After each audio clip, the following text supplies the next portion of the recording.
हलखष्टी व्रत की कथा कहो पुराण विधि गाय।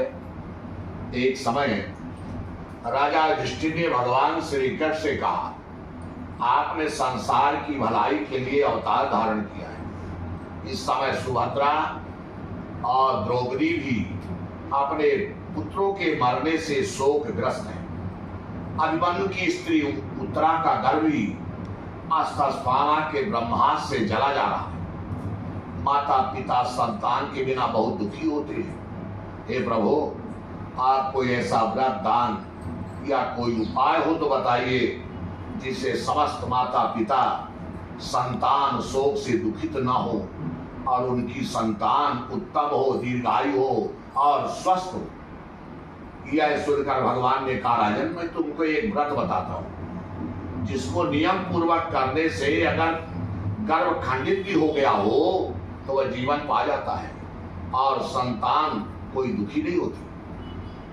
राजा युधिष्ठिर की प्रार्थना पर भगवान श्री कृष्ण ने कहा, प्राचीन काल में सुभद्र नामक एक प्रसिद्ध राजा था। उसकी रानी का नाम सुवर्णा था और उसके हस्ती नामक एक प्रतापी पुत्र था, वही जिसने कि अपने नाम से हस्तिनापुर नगरी बसाई है।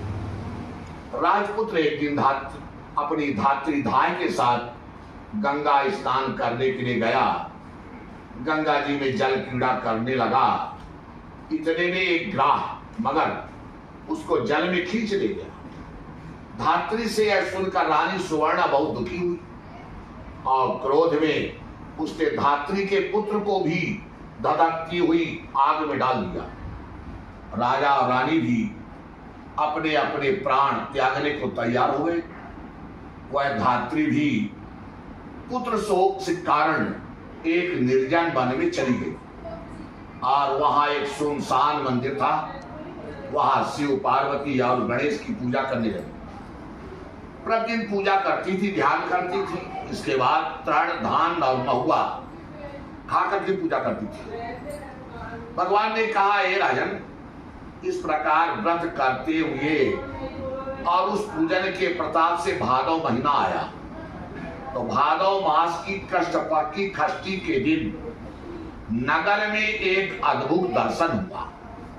क्या दर्शन हुआ कि धात्री का पुत्र अग्नि में से जीवित निकलता देखा गया तो अग्नि में डाल दिया था, लेकिन ये वहां से अग्नि से जीवित निकल आया, ऐसा देखा गया। राजा रानी ने भी उस धात्री के पुत्र को अग्नि से निकलते हुए देखा तो बड़ा आश्चर्य हुआ। उन्होंने पंडितों से उसके जीवित बचे रहने का कारण पूछा। इसका रहस्य बताने के लिए शंकर भगवान की आज्ञा से दुर्वासा ऋषि तो स्वयं आए। राजा ने दुर्वासा ऋषि को आया जानकर उनकी अगवानी किया, उनका पूजन किया और धात्री के पुत्र को जीवित निकलने का कारण पूछा।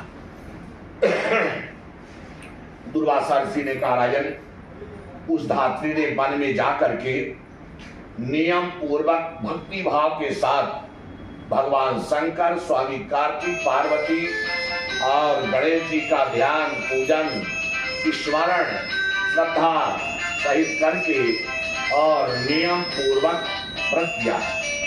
यह उसी का फल है। तो कहते हैं उसी का प्रभाव जिसके कारण धात्री को पुत्र जीवित मिल गया।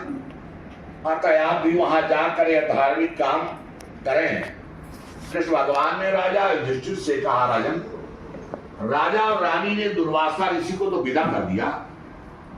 इसके बाद वो दोनों लड़कों को साथ में लेकर उस धात्री के निवास स्थान वन में गए जहां वो धात्री पूजा करती थी। वहां राजा रानी दुर्वासा ऋषि ने उस धात्री को भगवान शिव को उस पलाश ढाक के नीचे श्रद्धा के साथ पूजन अर्चन करते हुए देखा। राजा ने धात्री को उसके पुत्र से उसका मिला दिया। तब धात्री ने राजा को इस उत्तम व्रत के महत्व को विस्तार से बताया। उसने कहा, राजन, जिस दिन से आग के भय से त्रस्त होकर के मैं यहाँ आई हूँ, मैंने केवल वायु का भोजन करते हुए भगवान शिव, कार्तिक, पार्वती और गणेश जी का पूजन करती हूँ। एक दिन आधी रात्रि के समय स्वप्न में भगवान शंकर ने मुझे दर्शन दिया और कहा तेरा पुत्र जीवित हो गया है, क्योंकि तुमने हमारा व्रत पूजन बड़ी श्रद्धा और भक्ति से किया।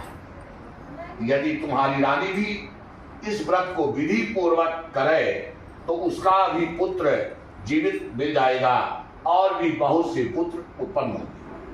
भगवान श्री कृष्ण ने राजा युधिष्ठिर से कहा, हे राजन, भादो का महीना जब आवे, भादो के महीने में कृष्ण पक्ष की षष्ठी को यह उत्तम व्रत करना चाहिए। उस दिन प्रातः काल स्नान करें, क्रोध का, लोभ का, मोह का त्यागन करें और व्रत का नियम पूर्वक संकल्प करना चाहिए। जब तक व्रत रहे तब तक किसी जीव की हिंसा न करे। अगर कोई चींटी वगैरह जा रही है तो उसका मार्ग उल्लंघन न करे। व्रत संपूर्ण करने के लिए चींटी आदि का मार्ग उल्लंघन न करे। और पूजन दोपहर के समय अपने मित्रों सहित पलाश, ढाक, कुशा के नीचे भगवान शिव, पार्वती, स्वामी कार्तिक, गणेश का पूजन करे। धूप, दीप, नैवेद्य आदि से विनम्र भक्ति भाव से पूजा करे, प्रार्थना करे, हे सौमूर्ति, पंचमुख, शूलधारी, नंदी, भृंगी, महाकाय आदि गणेश, आप भगवान शिव को मैं साष्टांग नमस्कार करता हूँ। शिवहर कांता, प्रकट श्रेष्ठ, सौभाग्यदायिनी गौरी माता पार्वती को भी नमस्कार करे। हे मयूर वाहन, रोज पर्वत के विलीन करने वाले कुमार स्कंद, आप कार्तिक को भी बारंबार नमस्कार करे। फिर एक दंड गणेश की प्रार्थना करे। हे मूषक वाहन लंबोदर, आपको साष्टांग प्रणाम है। इस प्रकार चारों देवताओं की भली भांति प्रणाम करे, पूजन करे। ब्राह्मणों सहित गाजे बाजे से अपने घर को जाए। उस दिन समा के चावल या पसही के चावल का भोजन करे। भैंस की दूध, दही, घी और मठा विशेष रूप से खाए। दुर्वासा ऋषि ने कहा, राजन, जो स्त्री पुरुष इस व्रत को इस विधि से करता है वह पुत्र पौत्रवान होकर के सुखी होता है। ऋषि की ऐसी बात सुनकर राजा रानी ने विधि पूर्वक व्रत को किया। इसके प्रभाव से वह राजपुत्र शीघ्र ही ग्राह के गले से निकलकर माता पिता से बातचीत करने लगा। यह चमत्कार जब देखा तो राजा रानी ने ऋषि दुर्वासा के चरणों में नमस्कार किया। इस व्रत के प्रभाव से राजा के और भी कई आयुष्मान पुत्र उत्पन्न हुए। राज्य में अनावृष्टि, महामारी, दुर्भिक्ष, अकाल उपद्रव नहीं हुए और राजा अनेक वर्षों तक निर्विघ्न राज किए। श्री कृष्ण भगवान ने कहा, युधिष्ठिर, यदि उत्तरा यह व्रत नियम पूर्वक करे तो उसके भी दुख दूर हो जाएंगे। भगवान के ऐसे वचन सुनकर राजा युधिष्ठिर कृत हो गए। तब अश्वत्थामा द्वारा खंडित किया हुआ उत्तरा का गर्भ ही इस व्रत के प्रभाव से जीवित हो गया। इस व्रत के करने से वंश स्थिर होता है। इस प्रसंग को भगवान श्री कृष्ण ने राजा युधिष्ठिर से कहा है। फिर दुर्वासा ऋषि ने राजा सुभद्र से कहा है, हे राजन, इस व्रत को करने के बाद अगर पूजन करने में कोई असमर्थता आ जाए, अगर विधि विधान से पूजन ना कर सके शास्त्रीय विधि से, तो इसका उद्यापन भी करे। उद्यापन में सुवर्ण, महिषी, गऊ, वस्त्र ब्राह्मणों को दान में दे। सोने अथवा चांदी की मूर्ति बनाकर वेद पाठी ब्राह्मणों सहित उनका पूजन करे। दुर्वासा ऋषि ने कहा, राजन, विद्वान धर्मनिष्ठ राजा युधिष्ठिर ने भी इस व्रत को उत्तरा से करवाया, जिसके प्रभाव से उसका अश्वत्थामा द्वारा खंडित किया हुआ गर्भ उनके गर्भ में हिलने डुलने लगा और वही गर्भ से राजा परीक्षित के रूप में प्रकट हुआ, जिन्होंने भागवत कथा सुनी है। और सुखदेव महाराज ने इस प्रकार जो कोई मनुष्य यह उत्तम व्रत करता है उनके सब कार्य सिद्ध हो जाते हैं, पुत्र पौत्रों की प्राप्ति होती है तथा सूरलोक में उनकी पूजा होती है। इति श्री भविष्योत्तर पुराणे हालकष्टी व्रत कथायां समाप्ता।